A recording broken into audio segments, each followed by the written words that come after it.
Olá! Hoje a gente vai acompanhar a história de uma nação através dos seus símbolos. Uma jornada fascinante, né? Sim, começa com aquela esperança frágil, sabe, de quem sobreviveu a uma catástrofe. E passa pela realidade dura da corrupção interna. E termina com uma promessa de purificação pelo fogo. Nossa fonte de análise hoje são as visões e parábolas dos profetas Zacarias e Malaquias, lá no Antigo Testamento. Isso, a gente vai tentar decodificar o que essas imagens significavam para um povo que estava literalmente tentando se erguer das cinzas. E por que elas ainda ecoam com tanta força? E tudo começa com essa figura, Zacarias, que a nossa fonte chama de profeta da esperança. E que nome apropriado para ele. A gente precisa entender o cenário, né? O povo de Israel tinha acabado de voltar do exílio na Babilônia. Certo. E eles não encontraram uma terra prometida, mas sim ruínas.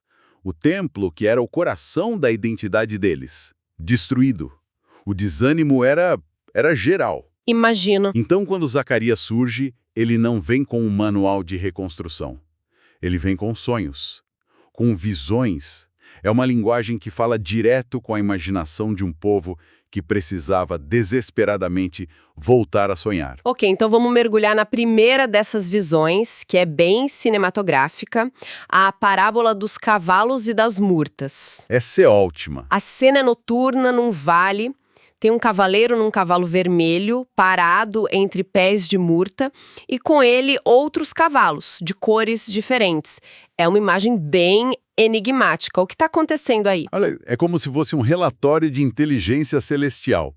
Segundo a análise, esses cavalos são tipo batedores que percorreram a Terra. E as cores... As cores têm seu significado, sim. Vermelho para guerra, branco para vitória, prosperidade. Mas tem uma interpretação interessante de um comentarista chamado Halley, que diz que essa visão era um retrato do mundo real daquela época. Como assim? O Império Persa mantinha uma paz forçada, sabe? E os cavalos voltam e dizem: a terra toda está em paz e tranquila. Ah! E para os anjos, isso era um problema. Tipo, como assim o mundo está tranquilo enquanto Jerusalém está em ruínas? Entendi. Então a paz mundial era quase um insulto para a situação deles. Exatamente. E no meio disso tudo temos as múrteras. Por que essa planta especificamente? Não é uma árvore grandiosa como um cedro? E essa é justamente a questão. A murta é uma planta de vale, humilde. A fonte descreve como pouco notada e despretensiosa. Certo. Ela representava Israel naquele momento, esmagado, vivendo na sombra, sabe? Longe da sua antiga glória.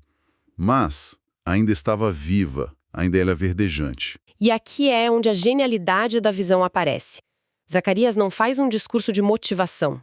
Ele cria uma imagem mental. Sim. Ele coloca a figura principal, o anjo do Senhor, que muitos intérpretes, aliás, veem como uma manifestação do próprio Cristo antes da encarnação. Uma teofania. Isso. Ele se posiciona dentro do vale, no meio da humildade das murteiras. A mensagem não é um abstrato, Deus não se esqueceu de vocês. É um olhem, a prosa está aqui, no meio da sua fraqueza. É uma garantia visual, não só verbal. É a presença divina se identificando com a condição mais baixa do povo. Exato. E essa garantia de proteção fica ainda mais explícita na visão seguinte. Se a primeira foi sobre a presença de Deus, a segunda é sobre o poder de Deus contra os inimigos. Certo, então Deus está com eles na fraqueza. Mas e as superpotências que os esmagaram? Babilônia, Assíria. Como lidar com traumas e ameaças tão reais? É aí que entram os chifres e os ferreiros, imagino. Precisamente. A visão é de 4 chifres. E para um povo agrário, chifres não eram um símbolo abstrato, né? Não mesmo. Era a imagem de um touro ou um búfalo selvagem, uma força bruta, incontrolável, que podia destruir tudo. Zacarias usa essa imagem de terror visceral para validar o medo que o povo sentia. E os 4 chifres representam o quê? Todos os poderes que os atacaram, de todas as direções. Ok, os chifres como inimigos faz sentido. Mas a resposta divina são ferreiros. 4 ferreiros. Por que não anjos guerreiros com espadas de fogo? Ferreiros parece uma escolha tão industrial, quase operária. E essa é a beleza da metáfora. Um ferreiro é um artesão de força bruta. Ele não usa um bisturi, ele usa uma marreta. Certo. A fonte traz uma citação fantástica de C.H. Spurgeon sobre isso. Ele diz, tipo, para certos trabalhos há mais necessidade de força que de delicadeza. A providência não utiliza cavalheiros, mas ferreiros. Que ótima citação. A ideia é que Deus usaria instrumentos terrenos, outros poderes igualmente esmagadores, para quebrar esses impérios. Ciro, o persa, foi o ferreiro que quebrou a Babilônia. E Alexandre, o Grande, foi o ferreiro da Pérsia. Isso. É uma visão geopolítica muito sofisticada. Adorei isso. É a versão bíblica do força bruta se combate com mais força bruta, mas com um propósito divino. Exatamente. Ok, então, os inimigos externos estão resolvidos, simbolicamente. Mas e os inimigos internos? A fonte mostra que Zacarias vira a câmera para dentro em seguida, com uma cena que parece saída de um tribunal celestial, né? Exatamente. A parábola do sacerdote Josué é uma das visões mais dramáticas. Tenta imaginar a cena. Josué, o sumo sacerdote, a figura máxima da santidade da nação, Certo. está de pé diante do anjo do Senhor. Mas ele está coberto de vestes imundas. E, para completar, Satanás está do lado dele, atuando como promotor, acusando. E essas vestes sujas não são porque ele caiu na lama, imagino. É um símbolo. Um símbolo poderosíssimo. Elas representam o pecado acumulado de toda a nação. Ah, então não era um pecado pessoal dele. Não. Josué, como representante do povo, carregava essa culpa. A acusação de Satanás não era falsa. O povo e seu líder estavam de fato impuros. E o que acontece? O ponto central da visão é a reação do anjo. Ele não debate com Satanás, ele simplesmente ordena: tirem dele as vestes sujas. E aí ele diz a Josué: veja, eu tirei de você o seu pecado e o vestirei com trajes de festa. Nossa. Então, não é sobre Josué se limpar ou merecer as roupas novas. Nada disso. Elas simplesmente são dadas a ele. É um ato de graça pura, um reset completo. É um perdão judicial, incondicional.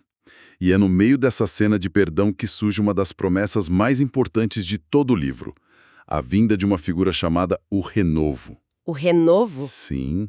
E essa figura, que é interpretada como o Messias, seria a fonte final dessa purificação que Josué estava experimentando ali, simbolicamente. A nação seria limpa, mas não por seus próprios esforços. Dessa purificação individual do sacerdote, a próxima visão parece ampliar o foco para a nação inteira. Aí chegamos na famosa parábola do castiçal de ouro. Ah, sim. A visão é de um castiçal de ouro maciço, com 7 lâmpadas. O detalhe crucial é como ele é abastecido. Não tem ninguém enchendo as lâmpadas com azeite, né? Exato. O azeite flui continuamente de um vaso no topo, que por sua vez é alimentado por 2 oliveiras, uma de cada lado. É uma imagem de uma fonte de luz autossustentável, inesgotável. E a própria visão vem com uma legenda, uma frase que virou um lema. Não por força nem por poder, mas pelo meu espírito, diz o Senhor dos Exércitos. Essa frase é a chave de tudo. A mensagem para Zorobabel, que era o governador que liderava a reconstrução física do templo, Certo. era: olha, este projeto não vai ser concluído na base da força política ou militar.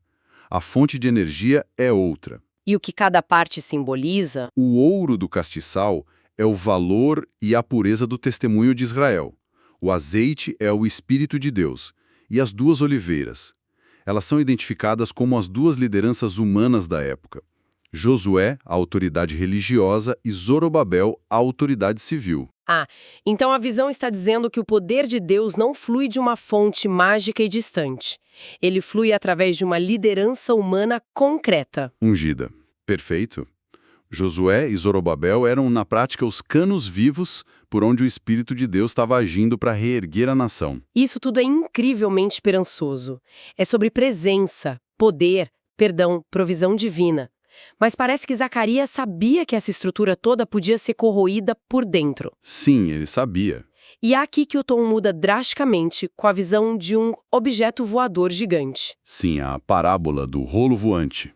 Zacarias vê um pergaminho enorme, de uns 9 metros de comprimento por 4,5 de largura, voando pelo céu. E essas dimensões não são aleatórias, né? De jeito nenhum. são as mesmas do lugar santo, a primeira parte do tabernáculo. Uau! E o rolo foba, com uma maldição contra 2 pecados que estavam minando a sociedade por dentro: o roubo e o juramento falso. A mentira. O tamanho ser o mesmo do lugar santo é uma mensagem muito forte.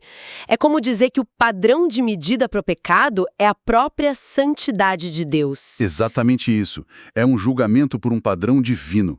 E a visão fica ainda mais sombria. O rolo não apenas sobrevoa. Ele entra na casa do ladrão e do mentiroso e a consome por completo, com sua madeira e suas pedras. Nossa! É uma imagem da execução rápida, inevitável e total da lei de Deus contra a corrupção. É como uma auditoria divina que termina em demolição. Esse rolo voador de Zacarias é quase um tiro de advertência. E parece que o aviso não foi totalmente ouvido. Infelizmente, não. A ação que Zacarias previu parece ter se instalado de vez. É uma transição perfeita. Malaquias escreve uns 100 anos depois. O tom agora não é de alerta, é de confronto direto. Total. A euforia da reconstrução passou e deu lugar a uma apatia cínica, sabe? Especialmente entre os sacerdotes. O livro dele é estruturado como uma série de disputas. Deus faz uma afirmação, o povo responde com "como assim?" e Deus detalha a acusação. E tem aquele detalhe, depois dele, um silêncio, né? Sim, a fonte destaca isso. Vieram 400 anos de silêncio profético. Ele é a última palavra oficial de Deus por um longo tempo. E no meio dessas repreensões todas, ele apresenta umas figuras, umas metáforas para a vinda de Deus que são incrivelmente poderosas. A primeira é a do mensageiro da aliança. Isso, ele fala de 2 pessoas, tipo um ato de abertura e atração principal. Exato. Primeiro viria um mensageiro para preparar o caminho. Na interpretação cristã, essa figura é João Batista. Que veio para arrumar o terreno. Isso. Mas logo depois dele, de repente, virá ao seu templo o Senhor. E ele é chamado de mensageiro da aliança. É o próprio Deus, ou seu representante direto, vindo inspecionar a casa dele. E essa visita não é uma festa. Não mesmo. A chegada dele é comparada a algo bem intenso. E essa próxima imagem de Malaquias é talvez a mais forte de toda a nossa análise, a do fundidor e purificador de prata. Essa metáfora é riquíssima em detalhes. Malaquias diz que o Senhor assentar-se-á como fundidor e purificador de prata. Assentar-se-á. Esse verbo é importante. Muito. Pensa no que o ourives faz. Ele não joga o metal no fogo e vai tomar um café. Ele se senta, ele controla a temperatura, ele observa pacientemente enquanto o calor intenso traz a escória, as impurezas para a superfície.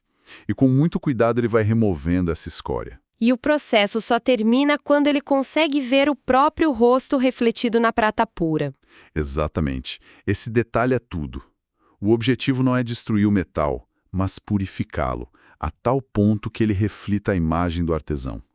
E Malaquias diz que esse processo começaria pelos filhos de Levi, os sacerdotes. A purificação começaria pela liderança? Sempre. Essa imagem do ourives é incrível. O fato de que ele se senta, observa, espera, a paciência e o cuidado nesse ato de purificar é algo que a gente não costuma associar com o juízo divino. Verdade. Muda a imagem de uma punição raivosa para um ato de artesanato. Intenso, pessoal. É sobre restaurar o valor, não apenas destruir o que não presta. É a descrição perfeita. É um processo doloroso, sem dúvida, mas o objetivo final é a beleza e a pureza. E depois de todo esse fogo, de toda essa purificação, Malaquias termina seu livro com uma imagem de pura esperança e cura. A imagem do sol da justiça. Sim. A promessa é: para vós outros que temeis o meu nome, nascerá o sol da justiça, trazendo salvação nas suas asas. Salvação das suas asas. A fonte explica que os raios do sol, na poesia hebraica, eram vistos como suas asas. É uma imagem de um novo amanhecer depois de uma noite longa e escura. É luz, calor, crescimento, cura. Com a promessa de que, para quem passa pelo fogo da purificação, o que espera do outro lado é a restauração completa. Exatamente. Então, o que tudo isso significa? Fizemos uma jornada e tanto. Começamos com Zacarias, dando a um povo traumatizado imagens de esperança. A presença de Deus no vale, o poder dos ferreiros. A graça das vestes limpas, a energia inesgotável do castiçal. Depois, vimos o alerta sombrio do rolo voador sobre a corrupção interna, E terminamos com Malaquias. que confronta essa corrupção, mas aponta para um futuro de purificação radical e cura, com as imagens do ourives paciente e do sol que nasce. A história que esses símbolos contam é a da relação complexa entre o divino e a humanidade. O que essa análise nos mostra é que essas parábolas não são, previsões enigmáticas para serem decifradas como um código secreto. Não. Elas usam uma linguagem simbólica sofisticada para comunicar verdades profundas sobre poder, pecado, perdão, a natureza da intervenção divina. No final, elas eram como aulas práticas para a alma de uma nação, dando ao povo uma maneira de entender o caos e um motivo para ter esperança. O que nos deixa com uma reflexão. Vimos como esses símbolos do Antigo Testamento são interpretados como prefigurações, como sombras de eventos e figuras futuras. Isso levanta uma questão. Como essa linguagem simbólica antiga ainda funciona na nossa mente hoje? É uma ótima pergunta. De que forma ela continua sendo uma ferramenta poderosa para comunicar ideias que a linguagem literal, por si só, talvez não consiga capturar? No fundo, não é tão diferente do princípio por trás de um logo de uma empresa ou de um meme na internet. São imagens carregadas de significado que comunicam uma ideia complexa num piscar de olhos. Zacarias e Malaquias eram mestres nisso, criando conteúdo viral que moldou a espiritualidade e a história por milênios. Ouça agora a segunda parte do nosso podcast sobre Balaão e Jotão, soberania versus escolhas. Um ótimo aprendizado para você. Olá e bem-vinda, bem-vindo. Hoje a gente vai mergulhar em duas histórias que, à primeira vista, parecem quase opostas, mas que no fundo fazem a mesma pergunta. Quem é que está no controle? Exato. É o destino, traçado por uma força maior, ou são as nossas escolhas, às vezes bem desastrosas, que definem o caminho? Pois é. As fontes que a gente tem em mãos nos colocam em dois cenários muito distintos. No primeiro, tem um profeta, um mercenário que é contratado para amaldiçoar um povo inteiro. E não consegue. E não consegue.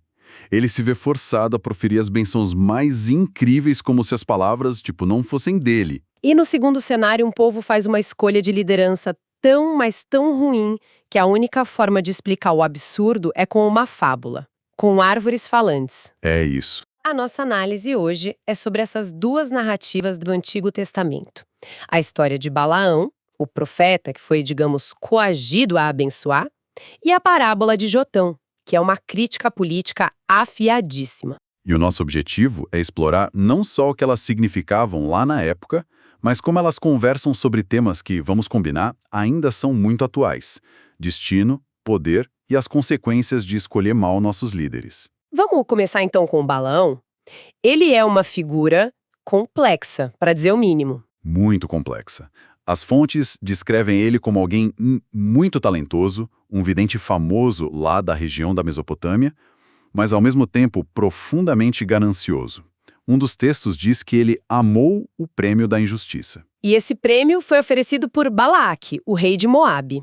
Acho que vale dar um contexto aqui, né? Sim, por favor. Os moabitas veem aquela nação enorme, os israelitas, chegando perto da fronteira deles, e eles ficam apavorados. Não é um medo militar, é um medo de... Superpopulação. O medo é de que eles consumam todos os recursos.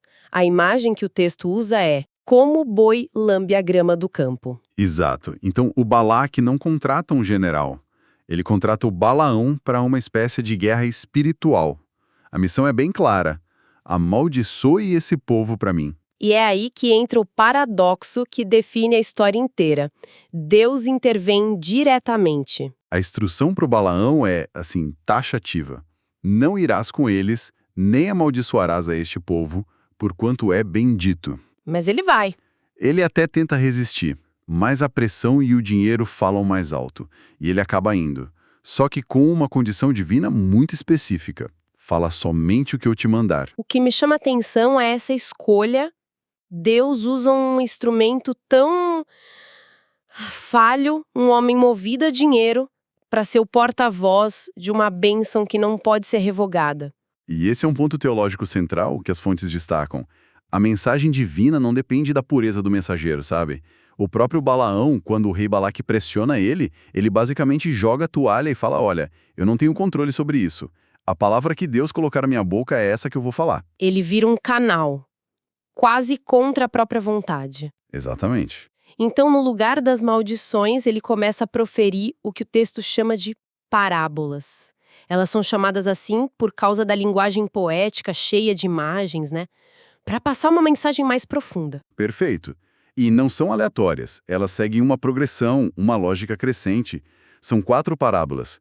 A primeira estabelece a base de tudo. O tema é a separação. Separação. Do alto da montanha, o Balaão olha para o acampamento de Israel e diz: Eis que este povo habitará só, e entre as nações não será contado. Ok, mas essa ideia de separação, ela não corre o risco de ser vista como, sei lá, arrogância, isolacionismo? Como o texto lida com isso? Ótima pergunta.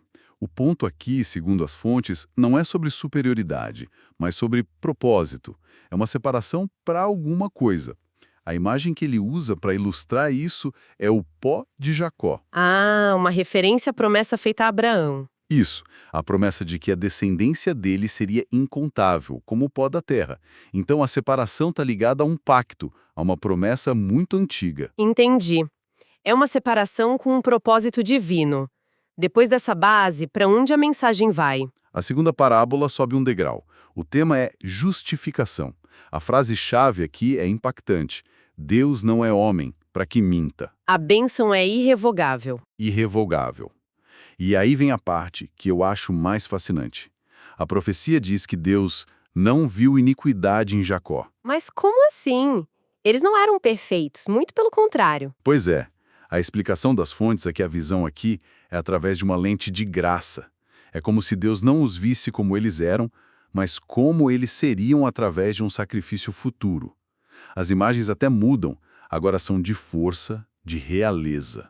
A força do boi selvagem, a majestade do leão. Essa ideia de justificação, de ser visto como justo, mesmo não sendo, é um pilar teológico gigantesco. É muito interessante ver uma raiz tão antiga para esse conceito. Sem dúvida. Então, temos um povo separado para um propósito e justificado por Deus. Qual o próximo passo? O resultado lógico.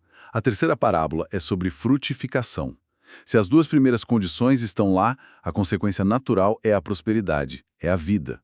A linguagem fica exuberante. Como assim? Israel é comparado a vales que se estendem, como jardins à beira dos rios, como árvores de sândalo que o Senhor plantou. É uma visão de pura vitalidade. A bênção se torna visível, produtiva. E a última parábola parece dar um salto ainda maior, né? Quase para outra dimensão. Exatamente. A quarta parábola é pura profecia. A visão se projeta para um futuro muito distante. É aqui que a gente encontra aquela declaração famosa. Uma estrela procederá de Jacó, e de Israel subirá um cetro. E como as fontes interpretam isso? A análise sugere uma interpretação bem específica. A estrela seria uma referência à primeira vinda do Messias, associada ao nascimento, à luz.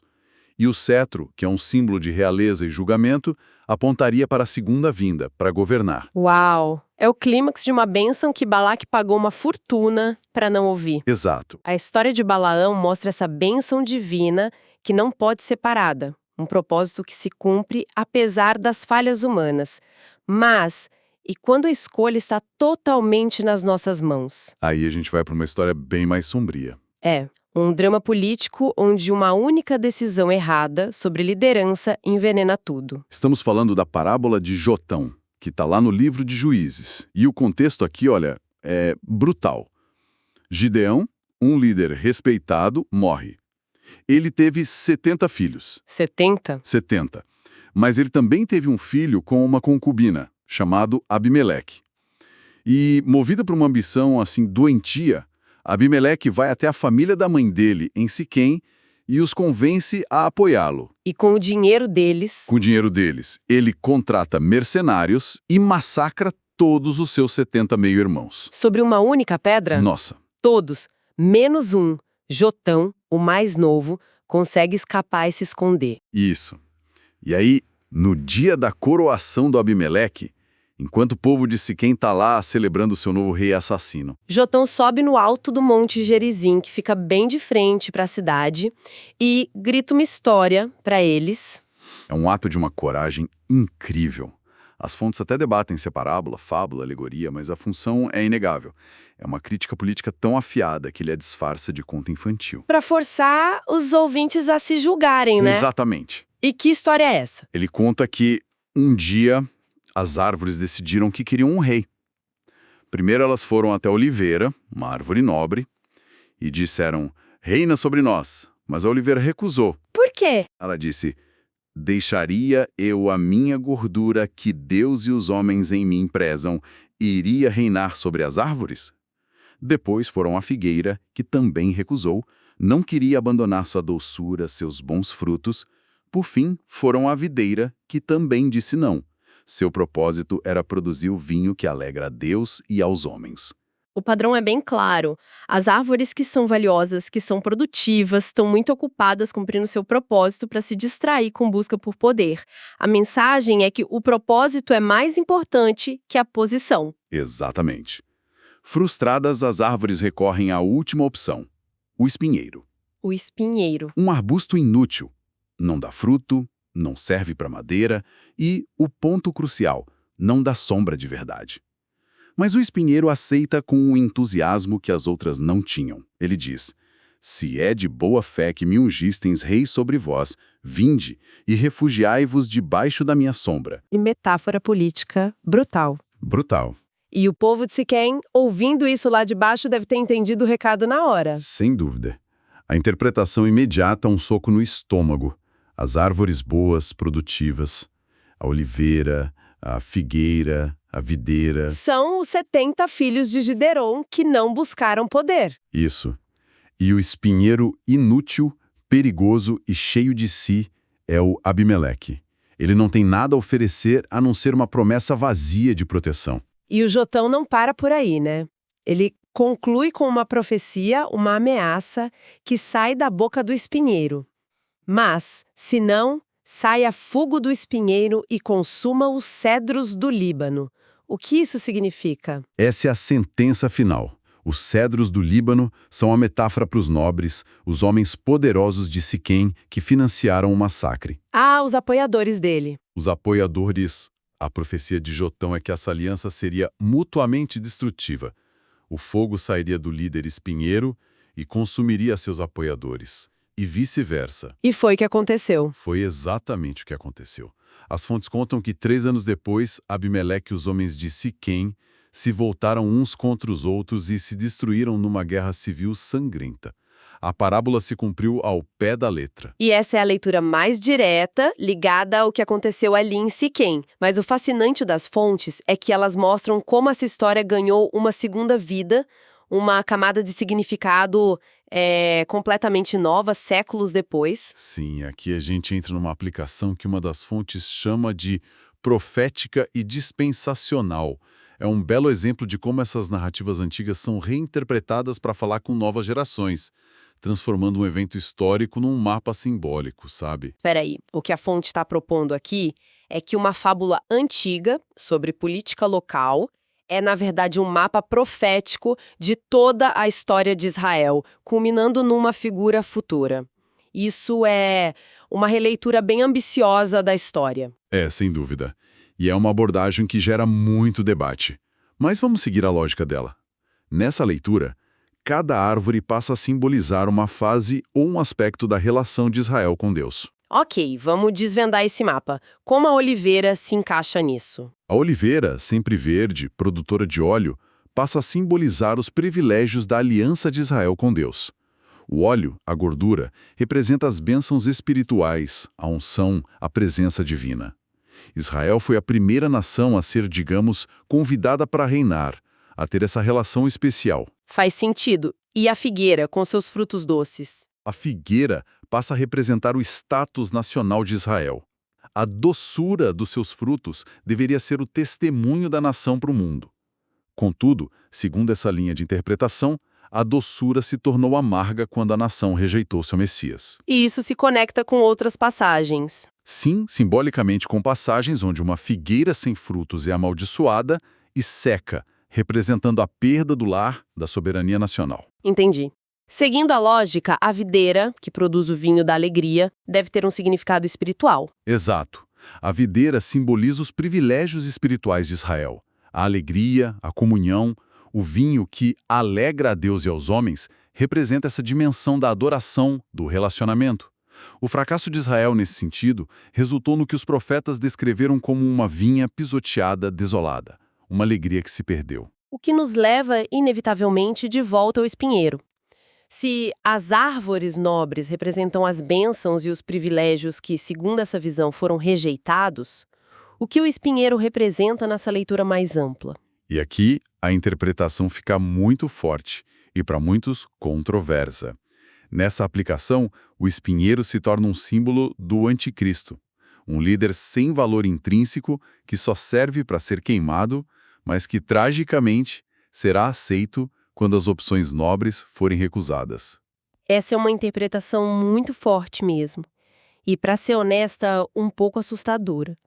A fonte apresenta isso como a única leitura ou reconhece que é um salto simbólico bem grande a partir de uma briga local por poder? A fonte apresenta como uma leitura profética consistente, mas reconhece que é uma camada de significado aplicada depois. A lógica é que o convite do espinheiro para se refugiarem na sua sombra que não existe É uma profecia da falsa segurança. Exato. Uma falsa segurança que essa figura oferecerá. Uma aliança que, em vez de proteger, levará ao fogo da tribulação que consome tudo. É uma visão bem sombria do que acontece quando a verdadeira liderança é rejeitada. Então, no fim das contas, a gente tem essas duas narrativas poderosíssimas. De um lado, Balaão, onde a vontade humana, a ganância, a malícia são completamente subjugadas por um propósito divino. A bênção acontece, quer o profeta queira, quer não. E do outro lado, Jotão, onde a escolha humana está no centro de tudo. Uma comunidade inteira, de olhos abertos, escolhe o espinheiro. Eles escolhem o líder violento, carismático e inútil em vez das opções produtivas. E sofrem as consequências exatas que foram avisadas. O fio que conecta tudo é esse contraste, né? Entre a soberania divina e a responsabilidade humana. E as fontes nos deixam com um detalhe final que é profundamente incômodo. Depois de ouvir a parábola genial e corajosa de Jotão, depois de receberem o aviso mais claro possível, Os homens de Siquém não fizeram nada. nada. Eles continuaram com Abimeleque como rei por mais 3 anos, até que tudo desmoronou em violência, exatamente como previsto. E isso nos deixa com uma reflexão final que vai muito além dessas histórias, eu acho. O que é preciso para que uma verdade inconveniente, um aviso claro, uma parábola poderosa, realmente mova as pessoas à ação? Porque, tantas vezes, mesmo entendendo o perigo do espinheiro, as pessoas escolhem se abrigar sob sua falsa sombra, ignorando o aviso, até que o fogo inevitavelmente comece.